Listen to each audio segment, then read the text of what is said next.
Hello, thank you for joining me for this artist presentation.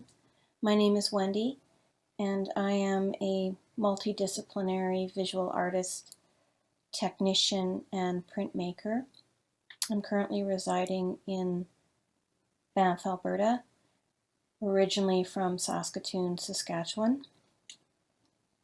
I've been a professional artist for 20 years after graduating with my MFA from University of Calgary in the year 2000.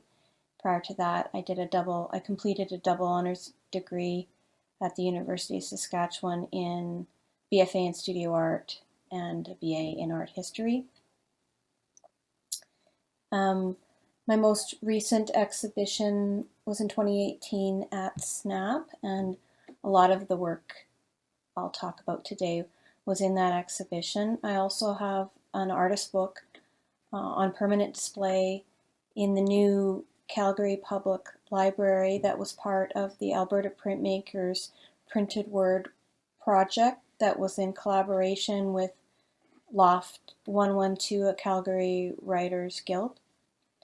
And that is up in the Great Hall on the uppermost floor of that beautiful library.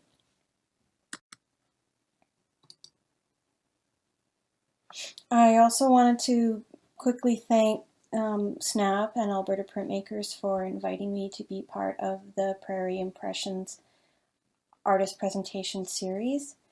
I also want to thank Alberta Foundation for the Arts because they have provided funding for a lot of the work that I'll talk about today, and also the Bounce Center because all the work that you'll see today was made in the studio facilities there. I'm going to be talking about a main body of work titled Doyley's The Meaning of Life, but I thought it would be interesting to show you how the work evolved and the precursor, a series of prints that I consider the precursor to this body of work, and where I was really establishing the sort of printmaking techniques, the relief printing techniques, and also content, subject matter, research, and how that informed this particular body of work.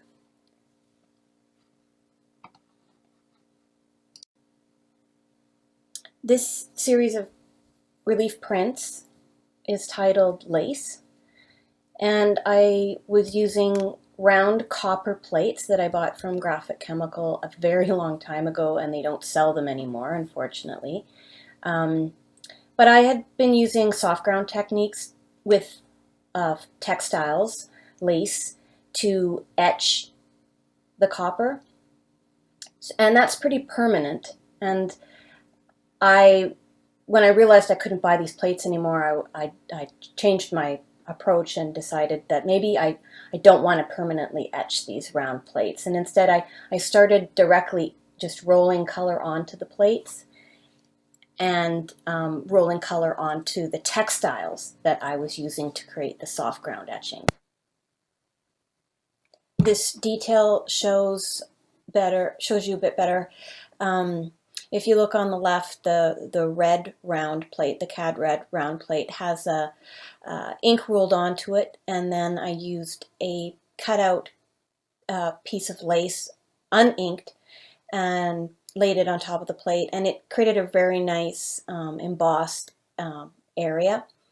Just above that is another round plate with yellow ink rolled onto the plate, and I rolled red ink onto a textile that I cut to fit to the curvature of the plate.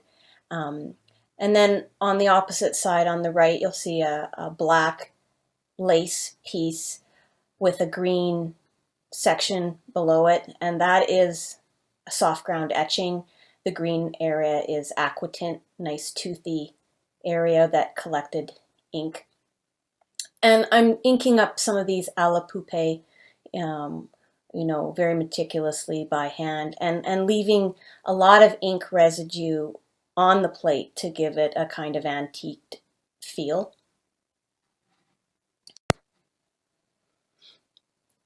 Also, during printing, it was taking a lot of time to ink, to prepare the colors, to roll out the ink slabs using brayers, and inking the individual textiles, very time consuming. And so one thing that occurred was this sort of ghosting effect, whereby I would ink up a plate, take the central large circle in this image, for example, and I lay down a piece of lace uninked on top of that yellow to pink gradation.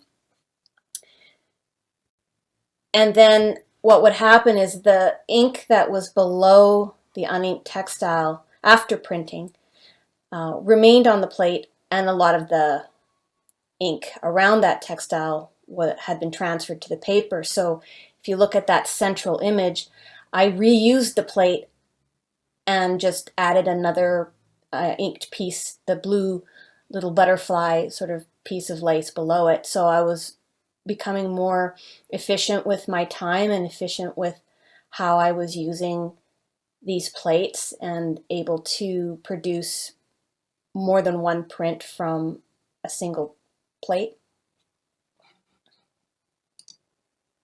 And I like this idea of ghosting, using the residue of one plate and continuing on with it in a new print. I could talk forever about the technical revelations and what I learned in producing this particular series, but I really feel it's technical research, it's material research conducted in the studio, developing the process, understanding my materials, and really almost an exercise that ended up producing a body of work.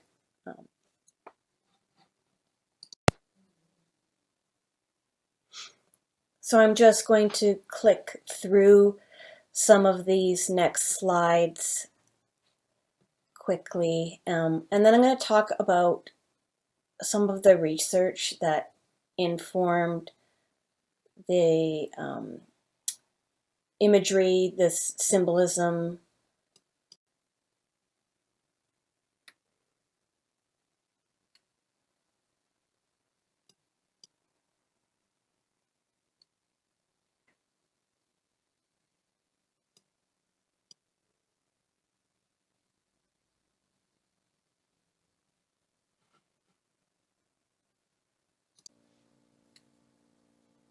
In 2012, I attended a residency training program in Paris at Atelier Contrepoint.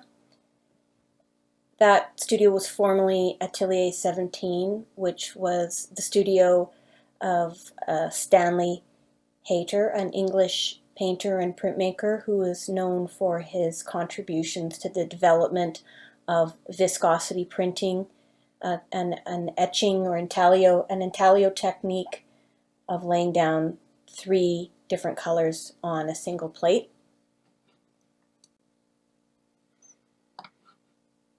This was the basement level of the studio space, and the press on the right is the one that the students had to use before you graduated to the larger presses upstairs.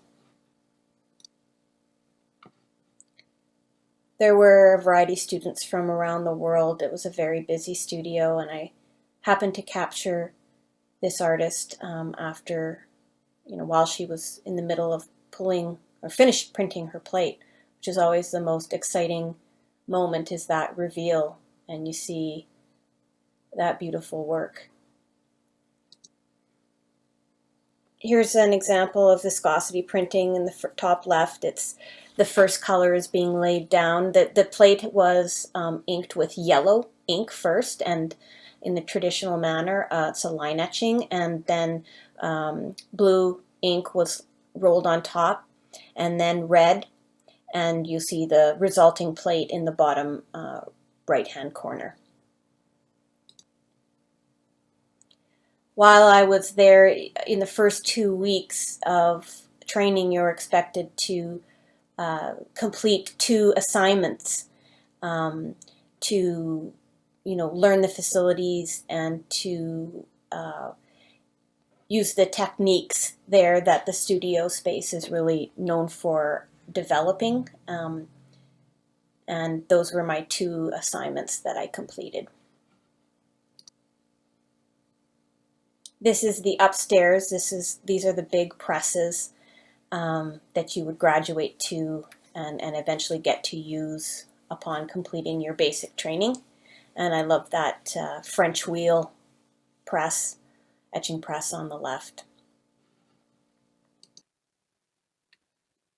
So while I was in the city, I did a lot of research at the Louvre, specifically at the Musée des Arts Décoratifs. It's a library that is dedicated to decorative arts, so fabric and pattern design, textile design, wallpaper design, ornamental design. This is just a large bookbinding press, a book press that was in the front entrance to the library, and I just thought I'd show that to you. It's a beautiful press. So you could look through some of those books and see swatches of tapestry pieces and patterns, endless patterns, themes, motifs. While I was there, I was also inspired a lot by, design, architecture, and, everything around you is visual. The French formal garden, the layout design is of interest, and the formal gardens there are everywhere. Obviously, architecture, I didn't realize how much architecture was really influencing me until I went back and looked at a lot of the photography that I took while I was there.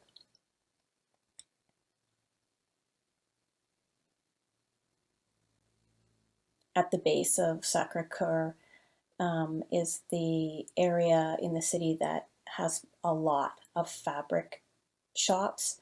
The textile area, I guess it would be called, of the city, has endless shops and markets, and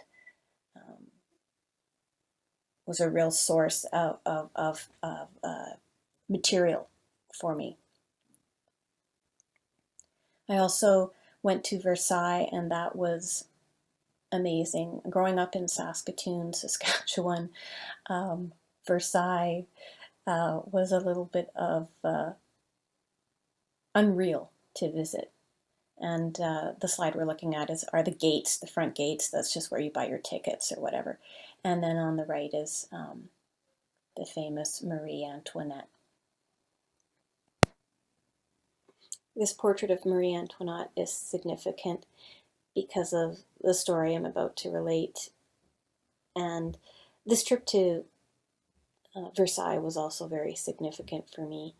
But the lace prints, the round etching plates on the blue paper, were really inspired by the sad history of lace making in France. Lace making began as an industry during the reign of Louis XIV. Large quantities of lace were being imported from Belgium and Italy in order to outfit France's aristocracy, and the finance minister at the time realized how much money the country was spending on importing this material, this fabric. So he decided to begin the lace making industry in France. And France is still known for Chantilly lace and Alençon and Pointe-de-France, and I like to use torchon lace because it's made from 100% cotton and it absorbs the etching inks for relief printing really, really well. But in 1789, the French Revolution began, and both Marie Antoinette and her husband Louis XVI were sent to the guillotine, and the monarchy was abolished and France became a republic. Unfortunately, the lace makers, who were seen as proteges of the royals, were also sent to the guillotine because they represented the monarchy. In walking through the rooms in the palace, everything was dripping with textiles, the carpets, the rugs, the wallpaper was made from textiles or tapestry. There was drapery everywhere. The furniture was upholstered with textiles. The gilded frames and the architecture of the furniture, everything was just covered.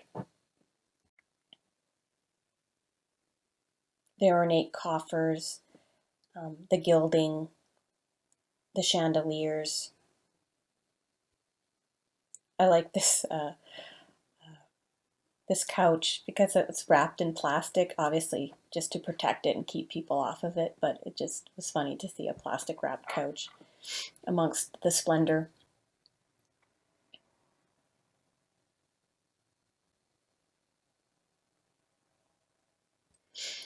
This was one of my favorite rooms. I was in disbelief. What you can see in the middle is a frame on a stand, and that's actually an embroidery frame. You attach your embroidery fabric to that frame and then sit in front of it with a chair so that you can poke through. Your hand can go work beneath it to do a larger embroidery. But the thing that I was questioning was the carpet, the rug. It is a leopard print rug, and I can't tell if that's a modern inclusion in the room or if that was original. But going back to the research that I was doing in the library, looking at ornamental design, architectural design, these were some of the photographs of the pieces and scans of the work. The piece on the left is a sample of wallpaper. Wallpaper was produced at one point, or one approach to making wallpaper was to apply hand stencil, or the technique of poucoir. I think I'm saying that right, where you apply pigment through a stencil and create repetitive patterns on paper that then can be applied to the wall. And then on the right is work that I produced. These are some of my very beginning early etchings using some of these motifs or adapting motifs and using some of the techniques that I learned while at Atelier Contrepoint. Not that successful, but I thought I'd share that anyway. It became a little more successful as I started rolling on color and experimenting with these plates. These plates were just test plates. They were throwaways. They were not serious work. But I kind of liked them in the end. And they resulted in a really small series of prints here that you see. And eventually evolved into these two little test plates where you can see the one on the right is actual soft ground etching, and then I scraped away or bit the plate very deeply with aquatint. And on the left is also soft ground, but I lay an actual textile that had green ink on top of the plate, and that was really a moment. So I should clarify that I kind of showed you these two precursor body of works in reverse. This particular piece predated the images that were the lace series that were on the blueprints. Those followed, and then what I'm about to show you next evolved into the doilies work. And that led into this early series. You can see on the left really two beginning test pieces that on the blue paper that are now gift cards, but they had to be made in order to move to the next phase.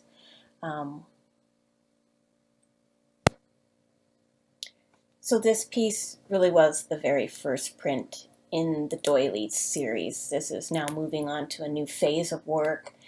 And this is titled Veil, and I see it as a portrait. And the veil, you know, thinking about textiles and their significance, and the veil, you know, is important in many cultures and religions.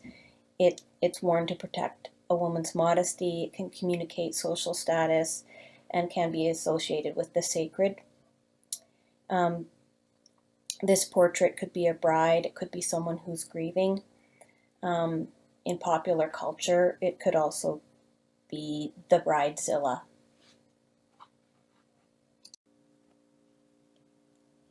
Most of the works started out very monochromatic. In these two pieces here, red being the main color, I really can see the architecture, the references to the city, some of the images that I showed you of the city of Paris. I can really see the influence of that on this work. However, I thought of these pieces as bouquets, and bouquets being meaningful in that they're symbol of love or romance. They can be gifted as gestures of apology or sent in either remembrance or celebration.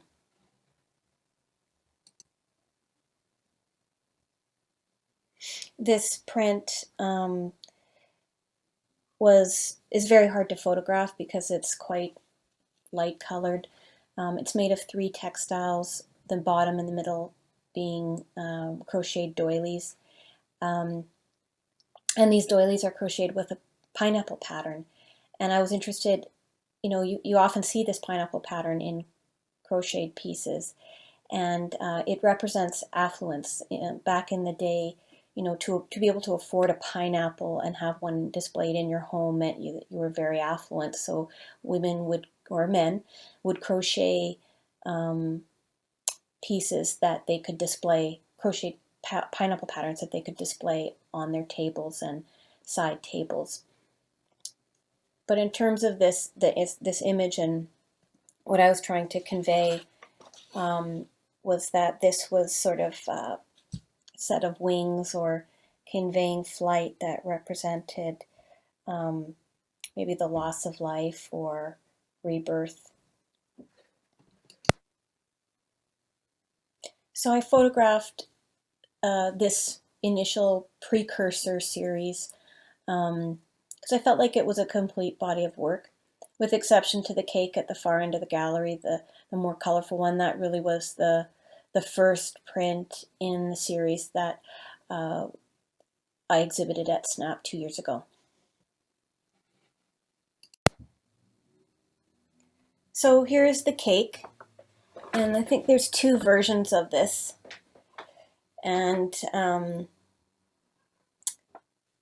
here is the cake ready for printing on the press bed. So what you're looking at is a Charles Brand etching press. I'm standing on a chair looking down on the press bed, and I have a piece of clear mylar and some registration guides underneath the mylar. It's all taped down to the press bed, and then on top of that mylar I place my inked textiles. So you can see that purple tablecloth, which is actually a tablecloth, but it's also a tablecloth in the print. You can see the doilies that have been cut out, the cake forms, the 1, 2, 3, 4, 5 tiered cake forms beneath them. And everything is inked individually and placed down on the press bed, and you have one shot to get it right. No wrinkles in the paper, nothing going wrong. And it can take anywhere from 5 to 8 hours to make a print, depending on how complex it gets. Here's just a little close-up of it. Some of the, like that hot pink color that you see on the rosettes, that was the color of the actual yarn. And same with the little green circles around the rosettes, that was the actual color of the yarn. And there's a light pink ink rolled onto that. So referencing back to an earlier image in the presentation, this idea of design, opulence, of ornamentation, of confections, I really wanted to make a print of a cake. And so I just researched online different cakes, and often this 5-tiered cake came up as this wedding cake, the desirable wedding cake, and I was curious as to why that particular design, why that format. And so I looked it up, and the architecture of St. Bride's Church in London, it was built in 1703, inspired the traditional 5-tiered wedding cake. The wedding cake is said to date back to 1703, when Thomas Rich, a baker's apprentice from Ludgate Hill, fell in love with the daughter of his employer and asked her to marry him. He wanted to make an extravagant cake and drew on the design of St. Bride's Church for inspiration. This is a view of the exhibition titled Doilies, The Meaning of Life at SNAP. And the work was displayed unframed, and chose to do that obviously because it would be enormously expensive to have everything framed. But I also felt like each print is telling a story, and I felt like you can kind of see the page, kind of the curl of the Somerset paper, creating a shadow against the wall. It kind of gives you, it references pages of a book.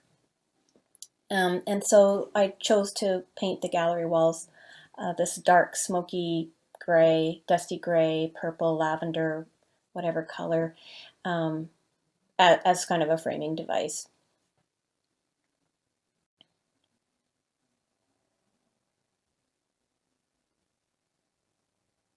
So I chose to have a custom-made cake made for this exhibition.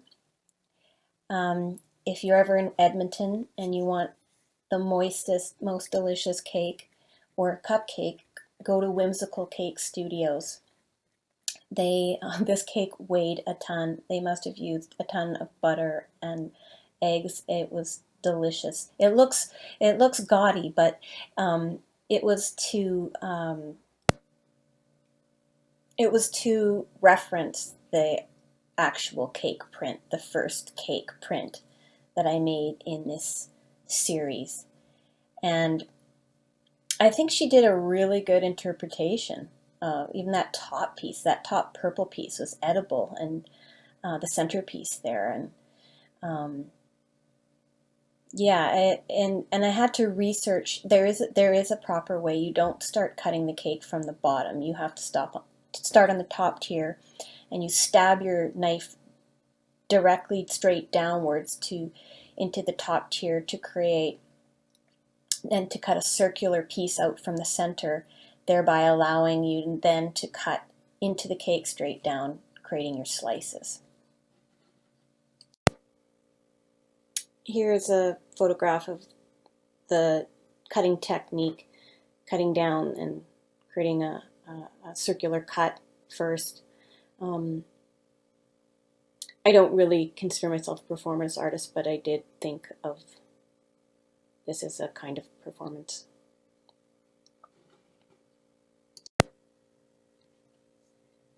And I mean, although I just said I don't consider myself a performance artist, you know, I did feel that that cake cutting was an informal performance.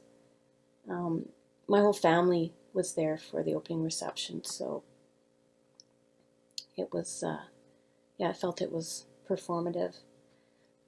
But I do feel that printmaking is a performance, and that when I go into the studio and to set up, to prepare for the day, to make one of these prints, you know, the entire day is performative.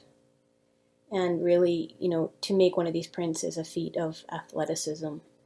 And, you know, when you pull that piece of paper off the press bed and off your materials and to see what resulted, it's a very, very exhilarating moment and feeling.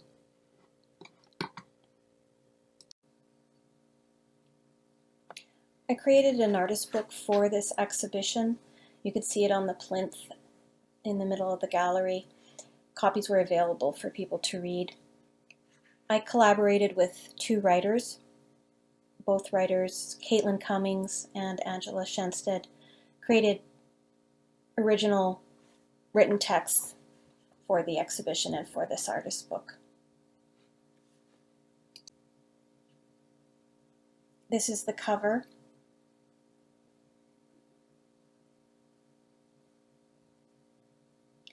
There was some studio photography included in the book, just to show, you know, the quantity of textiles that I collected over time, and, you know, laying them out, ironing them, composing them, cutting them up was part of the process. The artist book also included images of prints from the series. The next 3 letter pieces were not in the Snap exhibition, but because I had to edit some prints out, and I felt that this letter triptych had been significantly highlighted in the artist book, so I chose to exclude them from the exhibition. This print is a love letter. You can see it's formatted like a traditional letter, but the lace is a stand-in for text. The color begins, and the text begins with a brilliant red, gradually fading into a purple, and eventually into a cool blue and gray.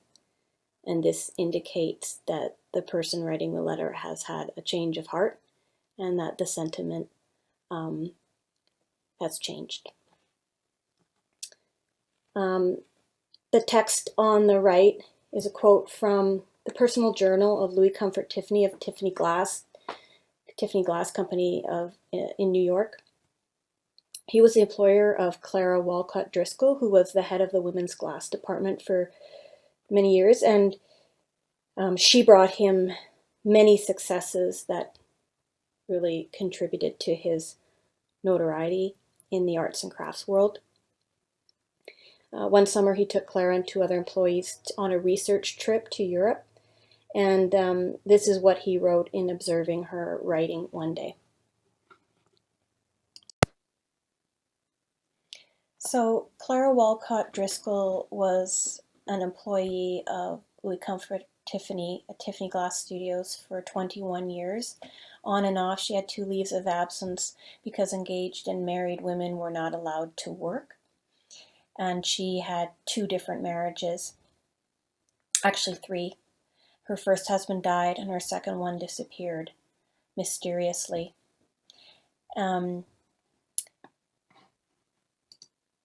Clara was educated at Cleveland Institute of Art, and she had 3 younger sisters, one of whom was a mathematician, all educated women, and they created an amazing archive of letters where they would do a round robin, where their mother would write a letter and mail it to the daughter, who would mail it to the next, and the next, and the last person, the youngest daughter, would bind all these letters into this sort of tremendous archive of what their lives were like in that time period. And this is an excerpt from one of those letters where Clara describes her ideal future. It says, "The only room with a north light is Mama's bedroom, which could be made into a very good studio. It might in time be necessary to enlarge the window. The big summer working studio would be, of course, the shop. A small building near the house, with workbench and hand tools a homeowner or farmer needed, plus storage space. Think of reducing it, fitting it up for that sort of place. I already see the looms and the long lines of colored wools to choose from, with the right light falling on them. Aunt Josephine's room would be the developing room for our photographic work, and Grandma's bedroom would have to be a bedroom in time.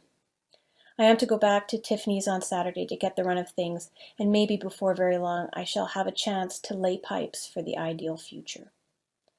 And I kind of like this because I think all artists dream of their ideal studio. And just goes to show that we're not so different, even with 100 years apart. I also wanted to say that most of these letters are housed in the Kelso collection at Kent State University in Ohio. I obtained a large quantity of the copies of the letters through my research and read a lot of them, but some of the volumes of letters were misplaced over time. This excerpt, I'm not going to read it, but you can go to my website, and under artist books you'll find a link to blurb.com, and you can read this excerpt. You won't be able to read Caitlin's or Angela's writing because I didn't include them in the preview of the book. You can buy it on blurb.com. But this excerpt was a description of from Clara when she found out that her mysteriously disappeared husband had shown up on the West Coast in California and claimed he had amnesia. Anyway, she goes through the situation. At the end, she says, "I think there's not much doubt but that all this may occur over again at any time, and yet in his present condition no one would have the right to confine him in an asylum. My feeling in the matter is wholly one of sympathy for George. Anything more than that ended for me years ago. My personal feeling could not be anything but that of deepest gratitude for an escape," where she realized that him disappearing was probably the best thing that ever happened to her. I also wanted to say about this print, the letter, that it starts out as a brilliant red again and changes through a variety of colors and emotions, gradually fading into no color or a pure debossment of the lace itself. And it indicates that really the disappearance, the leaving of her husband, but also it also indicates, a release or a fresh start, the clean slate.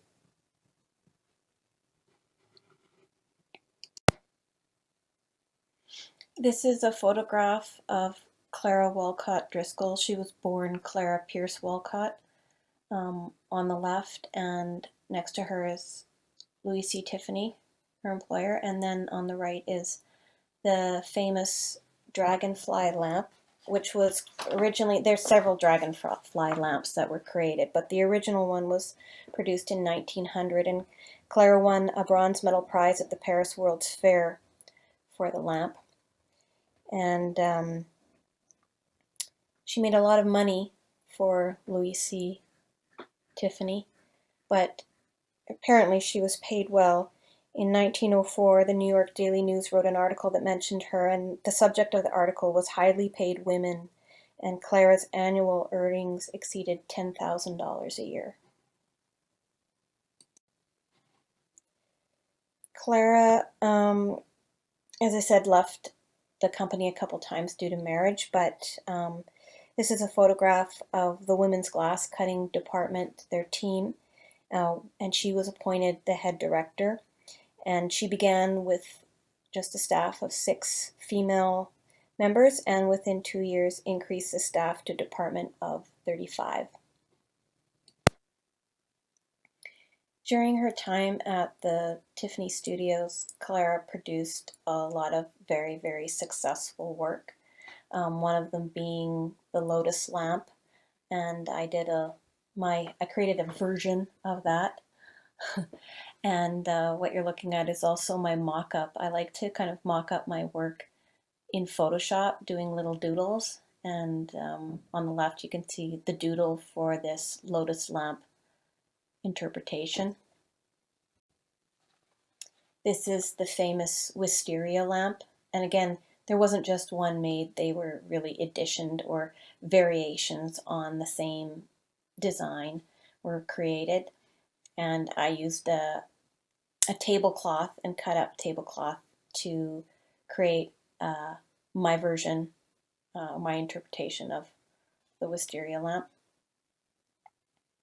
This is a later creation. I think this was made after Clara left the studio permanently. It's a more modern Tiffany lamp.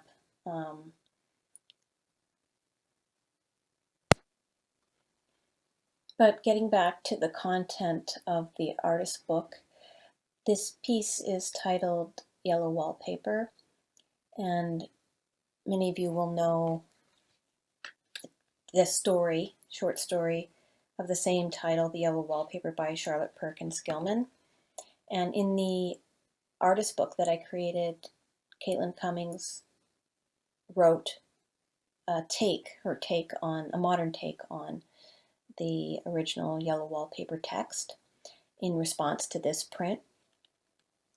And I just want to read a small excerpt from the original text of Yellow Wallpaper. The paint and paper look as if a boys' school had used it. It is stripped off, the paper, in great patches all around the head of my bed, about as far as I can reach, and in a great place on the other side of the room low down. I never saw worse paper in my life, one of those sprawling, flamboyant patterns committing every artistic sin. It is dull enough to confuse the eye in following, pronounced enough to constantly irritate and provoke study, and when you follow the lame, uncertain curves for a little distance, they suddenly commit suicide, plunge off at outrageous angles, destroy themselves in unheard of contradictions. The color is repellent, almost revolting, a smoldering, unclean yellow, strangely faded by the slow-turning sunlight. It is a dull yet lurid orange in some places, a sticky sulfur tint in others.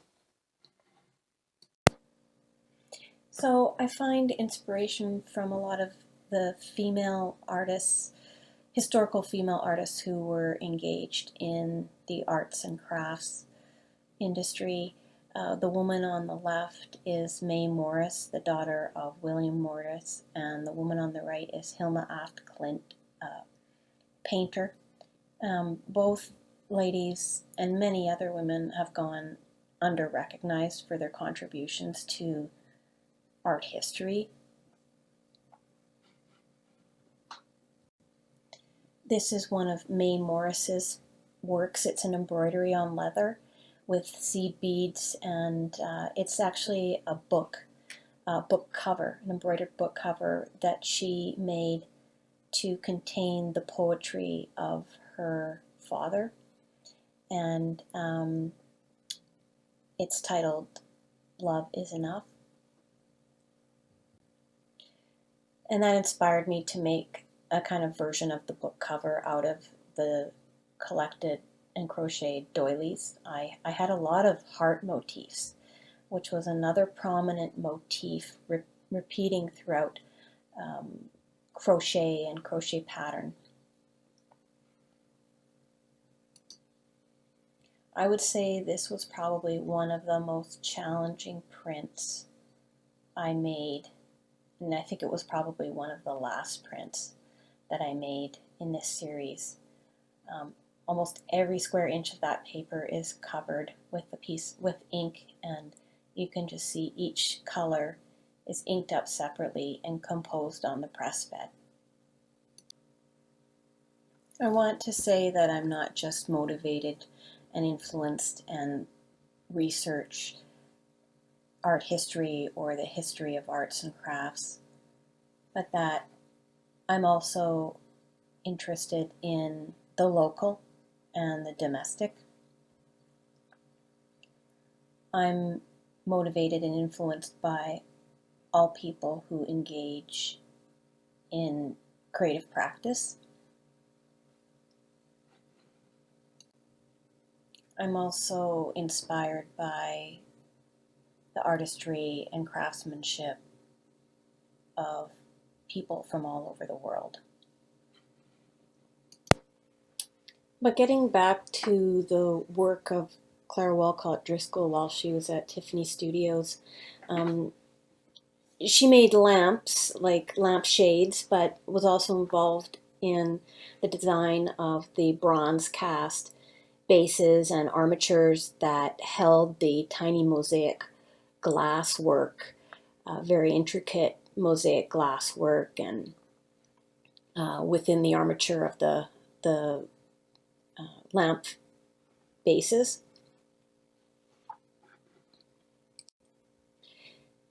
But I also really enjoyed her ceramic work. And it says here 3 vases with arrowhead, tulip, and wild carrot, designed in 1904 to 1910, semi porcelain. So these porcelain vases with sort of floral and organic motifs really intrigued me. And I had all these textiles. A lot of them had ink on them that had dried. You know, I never, after inking and printing the textiles for the prints, I laid them out on a drying rack and let them dry out, you know, because I can reuse them over and over again. Sometimes they just get so layered with ink that the detail, they look smeared and blurry, and so they're virtually garbage. And so I was thinking, how can I don't want to throw them away. What can I do? And I thought of those ceramics and decided I should experiment. So these are some of the initial experiments. They're just, again, a lot of test work, just figuring things out and learning about porcelain slip. And I used paper clay slip, which is just porcelain slip with some paper pulp. I have a whole series of handmade paperworks, another area that I research in sort of arts and crafts that I won't talk about today because it's a whole other presentation.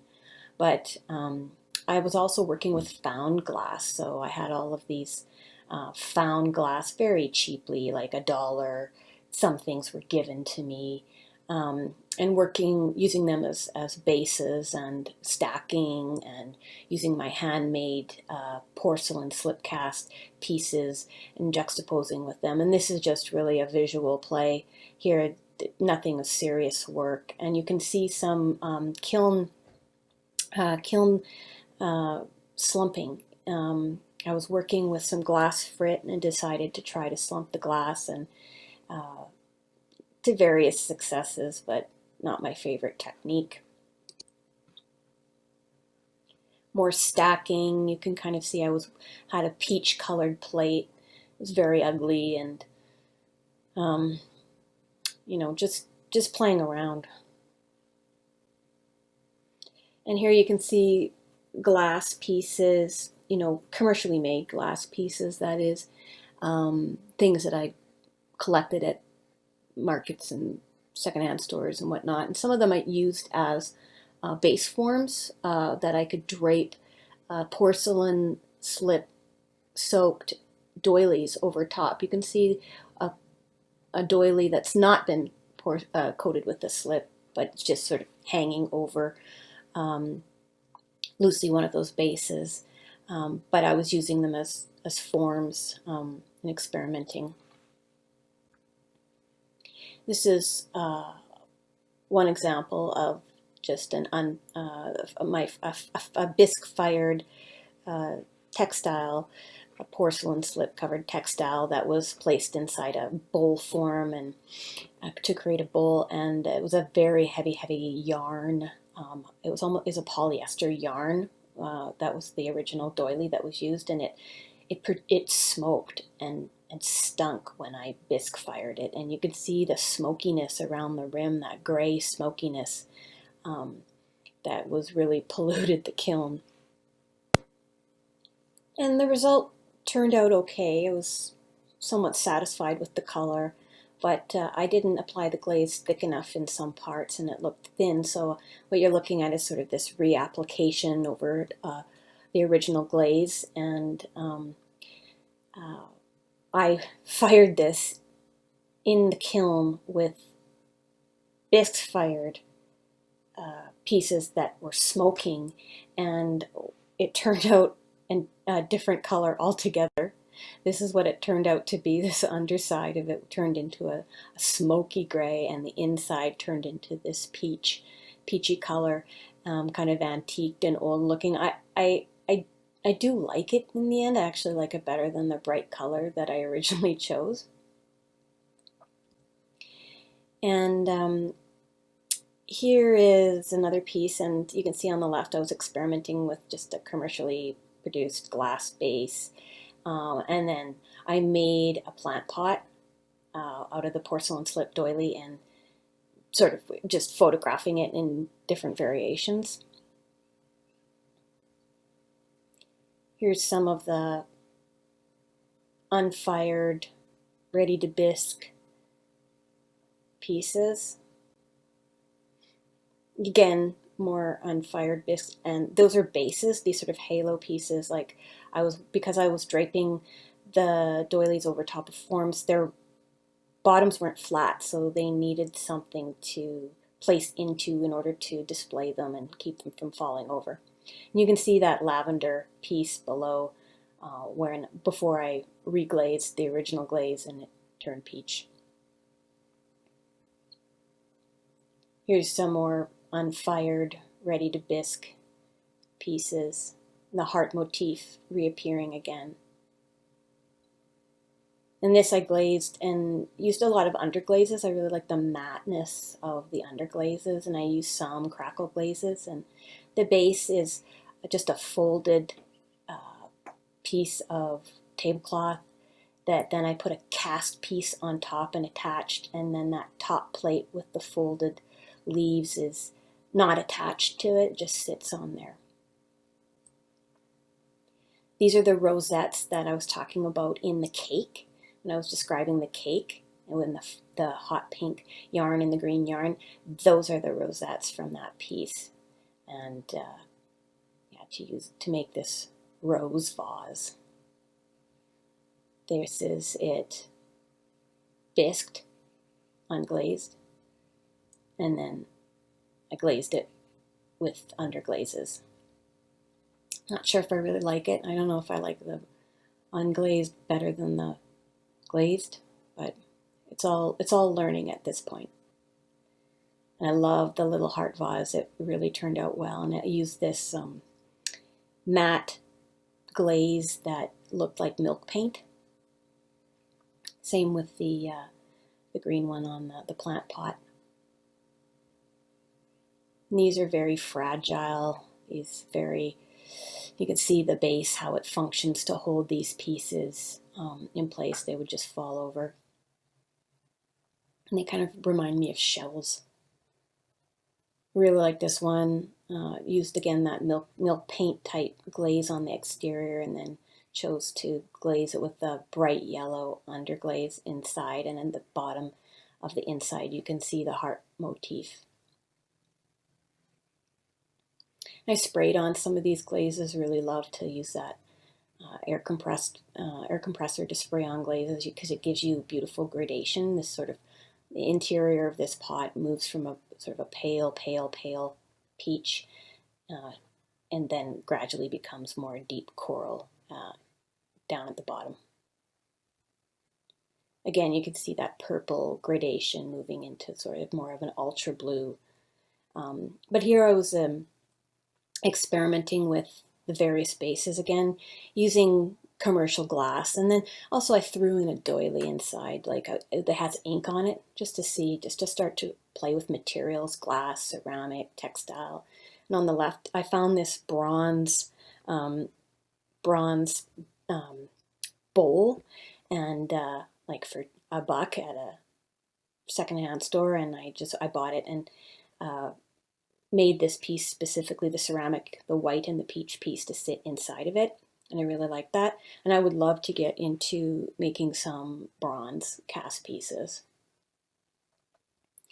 But the glass, I decided, hey, I'm going to learn how to blow glass so that I can make my own glass stands and hold my own ceramics. So I took a glass blowing class at AU Arts, and these were some of the pieces, the outcomes. And glass blowing is very, very hard.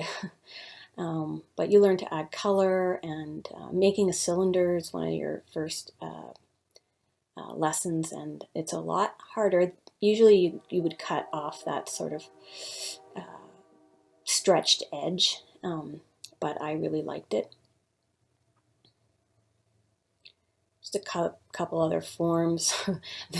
The one on the right weighs a ton. It's super thick, and it was supposed to be yellow and purple, and they blended to be more mud. And I really like that the one on the left is quite small. It's only about 2 inches by 2 inches, and the one on the right won't stand up. But I really liked the color that resulted. But that brings me to the end of my presentation. I just wanted to share with you a little bit about what I'm currently working on, what I've been working on for the last year. After the doily printing, I had to give my body a little bit of a break because repetitive strain injuries arise, and we have to change what we do sometimes. And also my research and my interest took me on a bit of a tangent, and I hope to reconnect with glass and ceramics, hopefully when the world returns to a state of normalcy. But thank you very much for joining me, and I hope you enjoyed my presentation. If you'd like to see more of my work or see the full series of doilies prints, you can visit my website at this URL.